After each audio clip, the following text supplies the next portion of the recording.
بسم اللہ الرحمن الرحیم۔ السلام علیکم۔ پرانے وقتوں کی بات ہے کہ ایک بادشاہ کے دربار میں ایک اجنبی حاضر ہوا۔ وہ بادشاہ سے نوکری کا طلبگار ہوا۔ بادشاہ نے جب اس کی قابلیت دریافت کی تو اس نے بتایا کہ وہ ایک سیاسی، عربی میں سیاسی کا مطلب ہوتا ہے کہ افہام و تفہیم سے مسئلے کا حل نکالنے والا اور معاملہ فہم ہے۔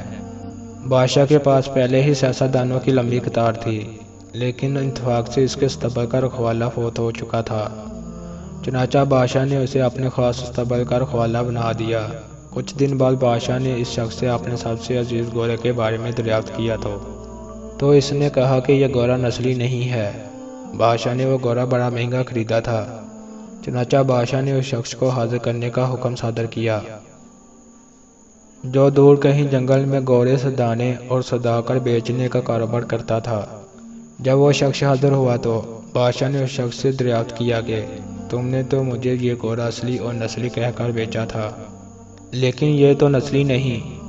اس شخص نے جواب دیا کہ بادشاہ سلامت گھوڑا ہے تو نسلی، لیکن اس کی پیدائش کے وقت اس کی ماں مر گئی تھی۔ چنانچہ یہ گھوڑا گائے کا دودھ پی کر اور اسی گائے کے زیر سائے پلا ہے اور بچپن اس نے گائے کے ساتھ ہی گزارا ہے۔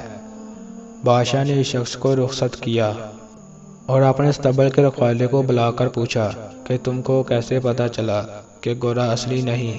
اس نے جواب دیا کہ گھوڑا جب گھاس کھاتا ہے تو سر نیچے کر کے گائیوں کی طرح کھاتا ہے، جبکہ نسلی گھوڑا گھاس منہ میں لے کر سر اٹھا لیتا ہے۔ بادشاہ اس کی فراست سے خاصا متاثر اور حیران ہوا اور اس کے گھر میں اناج، گھی، بنے دانے اور پرندوں کا اعلیٰ گوشت بطور انعام بھیجا۔ اس کے ساتھ ساتھ اس کو اپنے بیگم کے محل میں تعینات کر دیا۔ کچھ عرصہ گزرنے کے بعد اس نے اپنے مصاحب سے اپنی بیگم کے بارے میں رائے مانگی تو اس نے جواب دیا کہ اس کی طور اتوار تو ملکہ جیسی ہے، لیکن شہزادی کسی بادشاہ کی بیٹی نہیں ہے۔ یہ سن کر بادشاہ کے پیروں تلے زمین نکل گئی، کیونکہ اس کی بیوی ایک بادشاہ کی بیٹی تھی۔ بادشاہ نے اپنے حواس درست کیے اور اپنی ساس کو بلا بھیجا اور معاملہ اس کے گوش گزار کیا۔ بادشاہ کی ساس نے اسے جواب دیا کہ حقیقت یہ ہے کہ تمہارے باپ نے میرے میاں سے ہماری بیٹی کی پیدائش پر ہی اس کا رشتہ مانگ لیا تھا، لیکن ہماری بیٹی 6 ماہ کی عمر میں ہی فوت ہو گئی۔ چنانچہ ہم نے تمہاری بادشاہت سے قریبی تعلقات قائم کرنے کے واسطے اس بچی کو اپنی بیٹی بنا لیا اور اس کی پرورش کر کے تمہارے ساتھ اس کی شادی کر دی۔ بادشاہ نے مصاحب سے دریافت کیا کہ تم کو کیسے پتا چلا کہ میری بیوی شہزادی نہیں ہے؟ اس نے کہا کہ اس کا سلوک خادموں کے ساتھ ٹھیک نہیں اور بادشاہ اس طرح نہیں کرتے۔ بادشاہ اپنے مصاحب کو حراست سے مزید متاثر ہوا اور بہت سارا اناج اور بیر بکریاں بطور انعام اس مصاحب کو دی اور اس کے ساتھ ساتھ اسے اپنے دربار میں متعین کر دیا۔ کچھ عرصہ گزرنے کے بعد اس نے اپنے مصاحب سے اپنے بارے میں دریافت کیا۔ مصاحب نے کہا کہ اگر اپنی جان کی مان پاؤں تو عرض کروں۔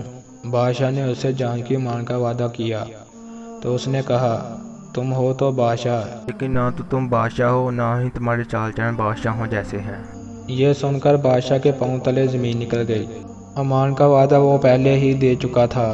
چنانچہ وہ اس گتھی کو بھی سلجھانے اپنی والدہ کے محل میں جا پہنچا تاکہ پتہ چلے ماجرا کیا ہے۔ اس کی والدہ نے اس کی بات سن کر کہا کہ ہاں، تم بادشاہ کے نہیں بلکہ ایک چرواہے کے بیٹے ہو۔